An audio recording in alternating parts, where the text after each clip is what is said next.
Good morning once again, my brothers and sisters. Here we are in Genesis chapter 27. Time has been flying by, and honestly, today is kind of like a soap opera, really. It gets very interesting in these family relationships and what Jacob and Esau put each other through. But we're going to explore it with the understanding that God, underneath all this, is still accomplishing what God is purposed, what he wants. It'll all play out. Just watch. So let's go to Genesis 27. As we recall, let's just remember where we are. The older will serve the younger. That's what was said when Jacob and Esau were born. Okay. So Esau rolls in from a hunting trip. He's too hungry to value his birthright. He sells his birthright to Jacob or a bowl of porridge or stew. Esau's then we're told about Esau that he goes and he marries local Canaanite women. It's not necessarily said in this story that that's a bad thing, except to say that when Abraham is searching for a wife for Isaac, he specifically says, don't marry the Canaanite women. Did that pass through to this? Well, we'll see a little bit of that in today's verses, but Jacob obeys his mother's plan.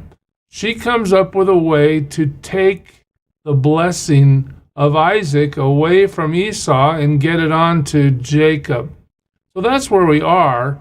That's all happened. When you get to Genesis 27:30, we read, after Isaac finished blessing him, and Jacob had scarcely left his father's presence, his brother Esau came in from hunting. So the deception's not going to last long. Jacob gets out of there just in the nick of time.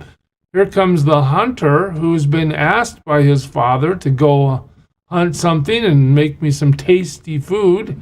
All right, here comes Esau.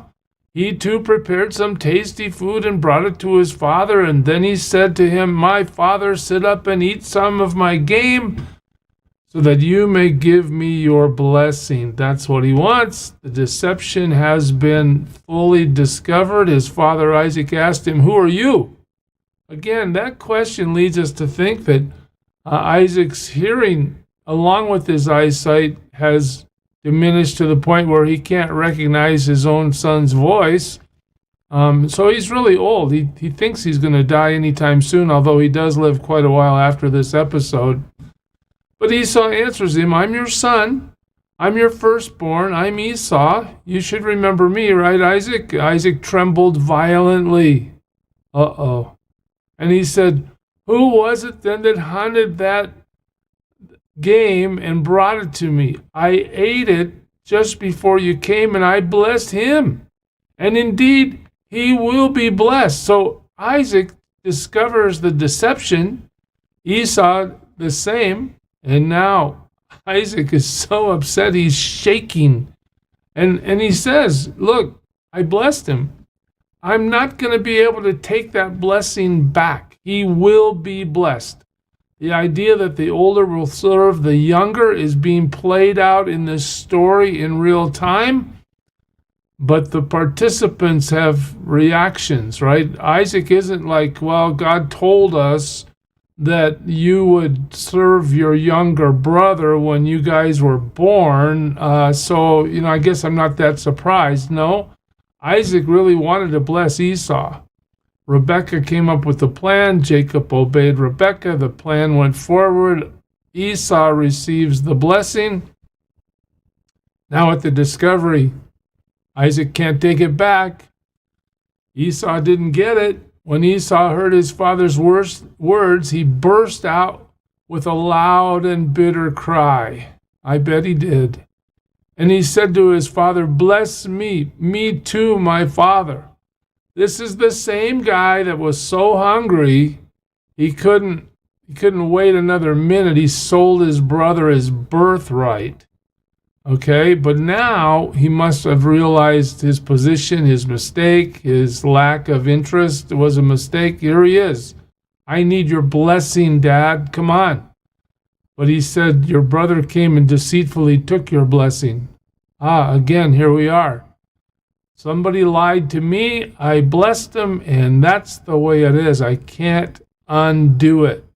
Esau's loud and bitter cry echoes through the tent, and the deceitfulness of Esau is absolute. The deceitfulness of Jacob. Here I go again, huh? I'm messing up these names. I now realize I've already done it a few times. Sorry. Esau says what? Isn't he rightly named Jacob? He has deceived me these 2 times. Now that is a sentence, isn't it? Esau wasn't deceived when Jacob bought his birthright. Esau willingly participated in the transaction because he wanted a bowl of stew. All right, but here, now that he's offended because he didn't receive Isaac's blessing, Esau wants to talk about how Jacob deceived him in that prior transaction. He took my birthright. No, he didn't take it. You sold it to him. Okay, but you see how once the offense is fully realized, then we all go in and try to protect our own egos and our own sense of self, and we're blaming others. Esau has now painted himself as a total victim when he's not a total victim. He has participated in selling his birthright. Well, now he's taken my blessing, and he asked, haven't you reserved any blessing for me? Isaac answers Esau, I have made him lord over you. Oh, there we go. Just as God's sovereign choice is described in the New Testament, here we see it played out. I have made him lord over you, and I've made all his relatives his servants. In other words, he's going to rule over them too. And I have sustained him with grain and new wine. So what can I possibly do for you? Just step back from this a second and reflect on the power of the blessing. In Western culture today, we don't really have this concept that the Father has such power before God to bless the Son so that those blessings are irrevocable and moving forward for generations. But here in the Old Testament, we see exactly that. So when asked that question about what Isaac can do, Esau says to his father, do you have only one blessing, my father? Bless me too, my father. And then Esau wept aloud. Just notice the pain that Esau is feeling in this transaction. His father Isaac answered him, your dwelling will be away from the earth's richness. Ouch! How can you really call that a blessing? It doesn't sound too good, right? Away from the dew of heaven above. In other words, you're not going to reach any level like Jacob's going to reach. You will live by the sword. Oh, no. In other words, what does that mean? Combat, war, strife, killing, bloodshed. You'll live by the sword, and you will serve your brother. But when you grow restless, you will throw his yoke from off your neck. We'll follow this story and see what that means as the story unfolds. But in the end, just understand exactly what was said at the birth of these twins is now played out in Genesis 27:40. Esau is going to serve his brother, as we were told. In 41, Esau held a grudge against Jacob because of the blessing his father had given him. He said to himself, the days of mourning for my father are near, and then I will kill my brother Jacob. Okay, we saw this with Cain and Abel. Cain was jealous of Abel because Abel offered something to God that God received, and Cain was told to offer something that God will receive. Cain said, no, I'd rather kill my brother. Esau has this same kind of attitude. I've been offended. It hasn't worked out for me like I wanted it to. I'm not going to humble myself. I'm going to kill my brother. All right, that's his intention. What happens? When Rebekah was told what her older son Esau had said, she sent for her younger son Jacob and said to him, Your brother Esau is consoling himself with the thought of killing you. Man, no wonder Jacob got scared. Now then, my son, do what I say. Okay, here comes Rebekah. Another plan. Another way to get out of all this. All right, flee at once to my brother Laban in Haran.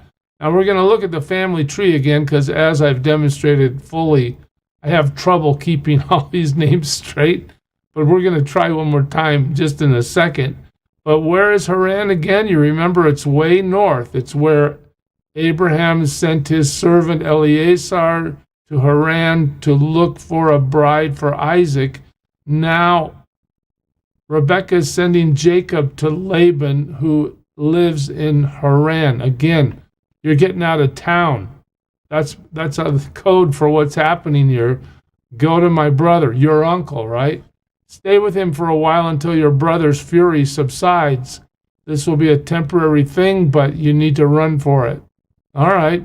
The text continues, when your brother is no longer angry with you and forgets what you did to him. Remember, this is a hunter. This is somebody that is known for his ability to kill. Esau, I mean. I'll send word for you to come back from there. Why should I lose both of you in one day? That is a sentence, a question that just stuck with me this morning as I prepared.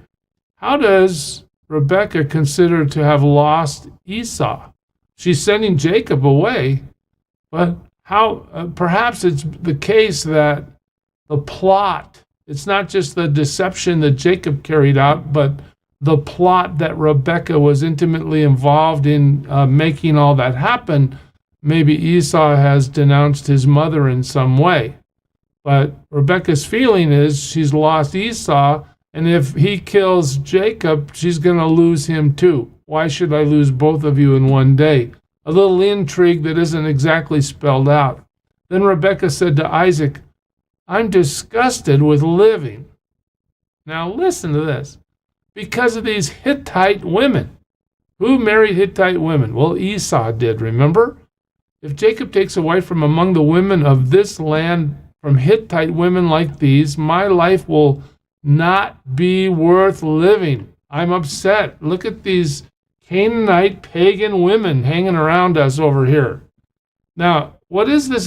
What is it? I think it's Rebekah saying, this is my way to get Jacob out of here without really disclosing that he's running for his life because Esau wants to kill him. I'll do the same thing that happened with Isaac when the servant of Abraham was sent to Haran to find a wife for Isaac. Isaac will understand that, and perhaps this will be a simple way to get Jacob out of town right away. So Jacob's not going to take a wife from the Hittite women. Jacob is being sent to Haran. And here we go. The chart. It's a little small, I'm sorry. But at the top you see Terah, right? He has Abraham. Abraham marries Hagar. They have Ishmael. Okay, good enough. Abraham doesn't really marry Hagar. He knows her in a biblical way is probably the best way to say it. Abraham is married to Sarah, and they have the son of promise, Isaac. Okay, now, Isaac marries Rebekah. Where does Rebekah come from? Well, if you remember, Terah has another son named Nahor. He has a son named Bethuel, and Bethuel has a daughter named Rebekah. So now you see the connection in the lineage of the patriarchy, okay? Abraham and Sarah, Isaac and Rebekah, Rebekah is the daughter of, Isaac's uncle? Okay, so technically a cousin. All right, now let's zoom in for a second here. And just remember this. Bethuel has two kids, Rebekah and Laban, at least two that are focused on, I should say. And what happens?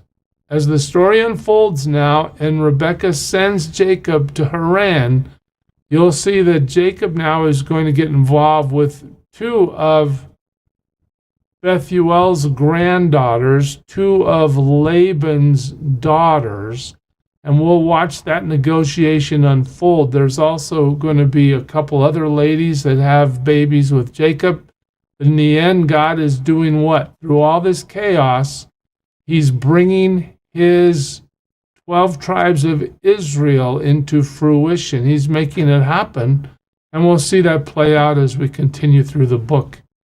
I hope I didn't confuse you too much by messing up the names this morning. Just notice the drama and the chaos associated with God working out his plan.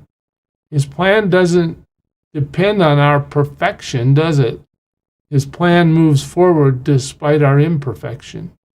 That should be of great comfort to you and me. But we'll see how this patriarchy gets formed and where it goes from here as we get together again next time. God bless you, church. Serve him well today.